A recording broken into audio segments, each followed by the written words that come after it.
She was handed over as We need to keep punishment to a moving. widowed mountain The man, path and is one clear, touch changed but it won't everything. be for long. The moment the chains clicked shut around her wrists, Elena realized her parents finally meant it. They were truly sending her away. Not to a convent, not to an aunt's house, but to the mountains, to him, to the widowed recluse everyone whispered about. And all because she dared to defend herself. Elena lifted her chin, refusing to give her family the satisfaction of seeing her break. "You're banishing me," she said softly. "Your own daughter." Her mother's eyes hardened. "Consider it a lesson. A season with him will teach you humility." Him, of course, meant Rowan Hale, the mountain man whose wife had died years ago, whose temper was rumored to be colder than the peaks he lived upon. People said he barely spoke. Others said he never forgave. Some even claimed he could go days without seeing another human soul. And now she was being handed over to him like unwanted baggage. The wagon jerked forward. Elena swallowed hard. Her life, as she knew it, was over. The climb into the mountains was steep and silent. No birdsong, no breeze, only the crunch of gravel beneath the wheels and the looming shadows of pines. By sunset, they arrived at a cabin built from massive logs, half hidden beneath cliffs dusted with early snow. Rowan Hale stood by the doorway, broad-shouldered, bearded, and still as stone. His eyes, a stormy gray, barely flicked toward her. "She yours," the driver muttered. Rowan didn't nod, didn't shake his head, just looked at Elena with unreadable calm. "She will be," her father said behind her.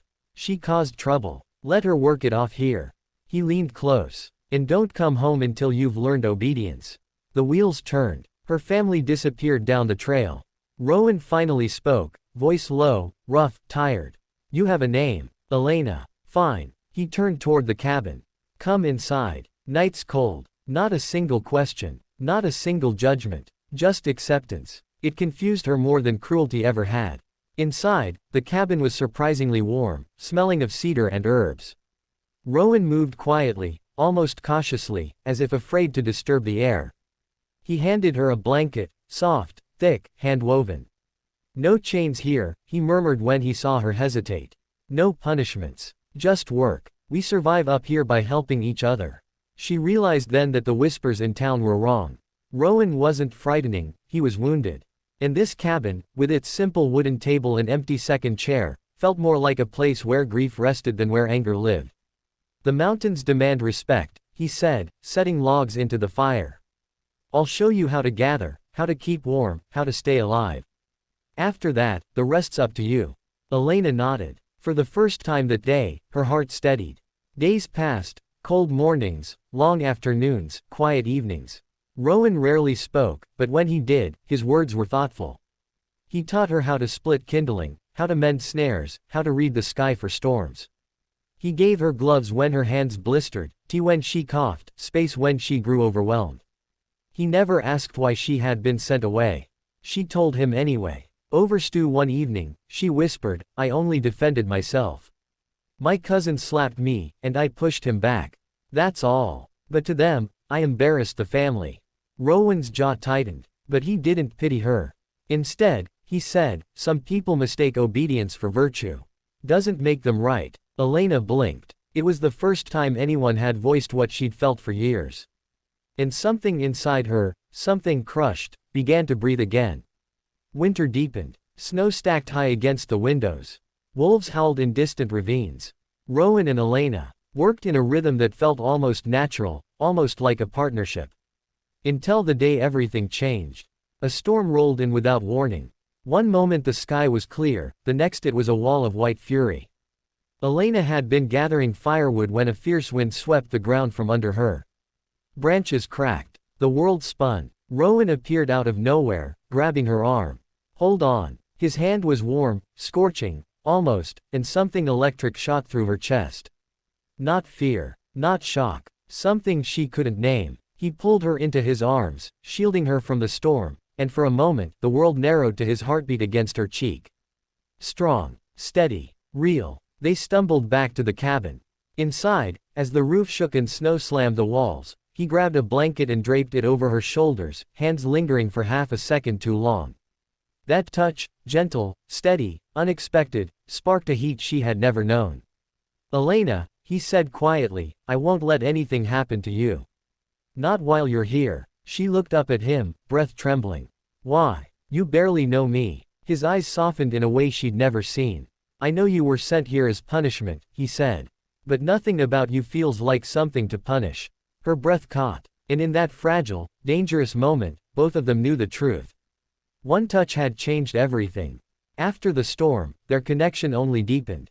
Rowan began opening up, slowly, cautiously, telling her about his wife who had died in childbirth, about the guilt that drove him into solitude, about the mountain that both sheltered and imprisoned him. Elena listened, not with pity but with understanding. Because she knew what it was like to be blamed for simply existing. Their unspoken bond grew stronger with every shared chore, every quiet glance, every moment when their hands brushed and neither pulled away. But peace was fragile. Word came in early spring that Elena's family wanted her back, because her cousin, the one she pushed, had spun a tale that painted her as wicked and manipulative. They wanted her returned to marry a man twice her age's, further discipline. Rowan stood silent as she read the letter, fist slowly curling at his sides. You don't have to go, he finally said, voice trembling with restrained fury. It's not your fight, she whispered. It is, he said, stepping closer, if you want it to be. Her heart raced. And, what if I want to stay? Rowan froze. Every layer of armor he had built over years cracked in his eyes. Elena, I never thought I'd feel anything again, he murmured. But you brought life back into this house. Into me. He cupped her cheek gently, as if she were something precious. You don't belong in chains, he said. You belong where you're valued. Where you're free. She leaned into his touch, tears slipping down her cheeks. Then I choose here, she whispered. I choose you. When her family arrived to drag her home, they found Rowan standing in front of her, not with violence, not with threats, but with a steady, unshakable calm. She's not your punishment, he told them. She's a person, and she's staying here by her own choice. Elena stepped beside him, chin high. And for the first time in her life, her parents saw her not as a burden to control, but as a woman who had found someone willing to fight for her. They left in stunned silence. Seasons turned. Snow melted. Wildflowers bloomed. Elena and Rowan built a life together, not perfect, not easy, but real. Filled with laughter, with healing, with second chances neither ever expected to receive. And sometimes, on quiet evenings, Elena would sit beside him on the porch and marvel at how a punishment meant to break her had instead led her to someone who pieced her back together. Love hadn't come from grand gestures. It had come from a single touch.